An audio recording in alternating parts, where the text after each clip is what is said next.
राधा जी एक आम मध्यम वर्गीय परिवार की मुखिया थी।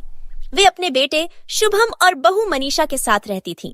एक बेटी सीमा थी जो कि शादी के बाद अमेरिका में बस गई थी। राधा जी के पति की मृत्यु बहुत पहले ही हो चुकी थी। शुभम और मनीषा की शादी को 5 साल हो गए थे, लेकिन अब तक उनकी कोई संतान नहीं थी। राधा जी की बहू मनीषा भी जॉब करती थी, जो कि राधा जी को बिल्कुल भी नहीं सुहाता था। वे जल्द से जल्द दादी बनना चाहती थीं, लेकिन मनीषा और शुभम यह अच्छी तरह से जानते थे कि अभी मनीषा का जॉब करना कितना जरूरी था। राधा जी अपने बेटे शुभम से इस बारे में बात करती तो शुभम किसी न किसी बहाने से बात को टाल देता था। इसलिए वे मनीषा को ही परेशान करने के बहाने ढूंढती रहती थीं, ताकि वह अपनी जॉब छोड़ दें। और अभी कोरोना काल में तो मानो उनके मन की मुराद ही पूरी हो गई थी। हालांकि वे दिल की बुरी नहीं थी, लेकिन पोते की चाह में वे ना चाहते हुए भी ऐसा कर जाती थी। अपनी हमउम्र सहेलियों को दादी बनते देखकर उनका मन दुखी हो जाता था। उस दिन भी घर में ऐसा ही कुछ हुआ। ऑफिस में काम की वजह से मनीषा देर तक सोती रही और राधा जी को अच्छा खासा मौका मिल गया। ये क्या बहू, अभी तक सो रही हो? पता है सुबह के 10 बज गए हैं। शुभम भी बेचारा कब से उठकर ऑफिस के काम पर लग गया है और तुम हो कि अभी तक सोई पड़ी हो। चलो अब उठकर सबके लिए चाय नाश्ता बना लो। मुझसे कुछ हो नहीं पाता है, वरना मैं तो तुम्हारे भरोसे कभी ना रहती, खुद ही सब कर लेती।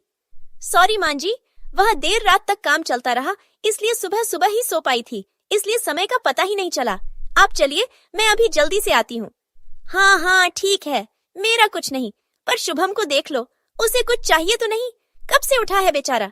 हे भगवान, मुझे जल्दी से ठीक कर दे, ताकि मैं ही अपने बेटे का ध्यान रख सकूं। मनीषा ने घड़ी देखी तो वाकई 10 बज गए थे। आज उसकी आंख कैसे नहीं खुली। वह जल्दी जल्दी अपने काम निपटाकर हॉल में आई तो शुभम अपने लैपटॉप के साथ ऑफिस के काम कर रहा था। उसने किचन में जाकर चाय नाश्ता बनाया और फिर रात के बर्तन साफ किए और झाड़ू पोंछा करके नहाने चली गई। मनीषा खुद एक इंटरनेशनल कंपनी में काम करती थी। उसका ऑफिस टाइम निश्चित नहीं होता था। अधिकतर उसे रात में देर तक काम करना होता था। कल भी उसका काम देर तक चलता रहा, इसलिए वह देर तक सोती रही। मनीषा नहाकर आई तो देखा कि उसकी सास अपने कमरे में अपनी सहेली से फोन पर बात कर रही थी। बातचीत में अपना नाम सुनकर मनीषा सास की बात सुनने लगी। अरे शारदा, तुम भी अपनी बहू को ज्यादा सर पर मत बैठाओ। बहू को ज्यादा उड़ने दोगी तो कल को अपनी नौकरी के चक्कर में वह तुम्हें ही घर की नौकरानी बनाकर छोड़ेगी। मैं तो भाई शुरू से ही मनीषा के नौकरी करने के खिलाफ थी। अब करे नौकरी शौक से, पर साथ साथ घर के काम भी करें। मैं तो बदन दर्द का बहाना बनाकर बैठ जाती हूँ, नहीं तो सारे काम का बोझ मेरे सिर पर आ गिरता। मैं कोई मुफ्त की नौकरानी थोड़े ही हूँ। मैं तो कहती हूँ तुम भी यही किया करो। सास की बात सुनकर मनीषा की आंखों में आंसू आ गए। वह जिस सास को बीमार समझकर उनकी दिन रात सेवा करती है, उन्हें एक ग्लास तक उठाने नहीं देती है। सारा दिन घर का और रात को ऑफिस का काम करके थकान से चूर होकर भी उफ तक नहीं करती। उसका यह फल मिला है उसे। माना वे मेरी नौकरी के खिलाफ है, मगर यदि घर की किश्त नहीं होती तो वह भी कभी नौकरी नहीं करती। शुभम का बोझ कम करने के लिए ही तो वह नौकरी कर रही थी। खैर, अभी के मुश्किल समय में वह सास से किसी भी बात पर बहस नहीं करना चाहती थी, जिससे घर का माहौल खराब हो। इसलिए वह उनकी बात को नजरअंदाज करके वहां से चली गई।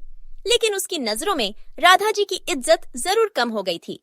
दूसरे दिन सुबह सुबह राधा जी की बेटी सीमा का अमेरिका से फोन आ गया।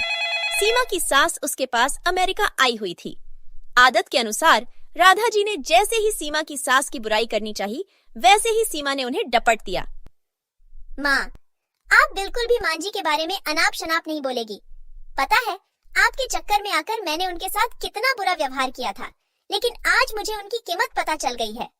तुम तो उनके यहाँ पर आने के कितने खिलाफ थी, मगर आज अगर वे यहाँ नहीं होती ना माँ, तो ना जाने हमारा क्या हाल होता।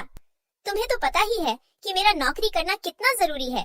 कोरोना ने यहाँ भी ऐसा कहर ढाया है कि घर से ही सब करना पड़ रहा है। किट्टू का बेबी केयर सेंटर भी बंद है। मैं और राजेश फुल टाइम बिजी रहते हैं। ऐसे में मांझी ने अकेले ही किट्टू के साथ साथ पूरे घर का सारा काम संभाला हुआ है। मुझे कुछ भी नहीं करने देती है। अगर वे नहीं होती तो माँ हमारा क्या होता, यह सोचकर ही रोंगटे खड़े हो जाते हैं। सच में माँ वे कोई साधारण महिला नहीं है, बल्कि मेरे लिए तो देवी के समान है। मेरे इतना अपमान करने के बावजूद। और सीमा रोने लगी। उसने फोन कट कर दिया। सीमा की बात सुनकर राधा जी की भी आंखें भर आईं। उन्हें अपनी भूल का एहसास हो गया था। मनीषा तो वाकई उनका कितना ख्याल रखती है। उनकी कड़वी से कड़वी बात का भी बुरा नहीं मानती है, उल्टे जवाब भी नहीं देती है। वाकई अभी का समय तो एक दूसरे को हौसला देने का है, सारे गिले शिकवे भुलाकर एक दूसरे की मदद करने का है। तो फिर वे स्वार्थ में कैसे अंधी हो गई थी, इतना कैसे गिर गई थी कि ऐसे मुश्किल समय में अपने ही परिवार की सहायता नहीं कर सकती। उन्होंने उसी समय मनीषा को बुलाकर उसके सिर पर प्यार से हाथ फेरते हुए कहा, मनीषा, आज से घर के कामों की आधी जिम्मेदारी मेरी रहेगी।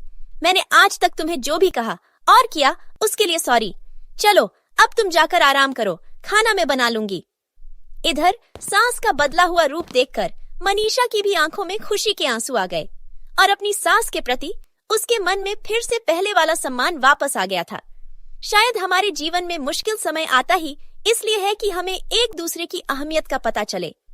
अपनी गलतियों का एहसास होने और आगे बढ़कर माफी मांगने से वाकई इंसान छोटा नहीं बल्कि बहुत बड़ा हो जाता है। राधा जी की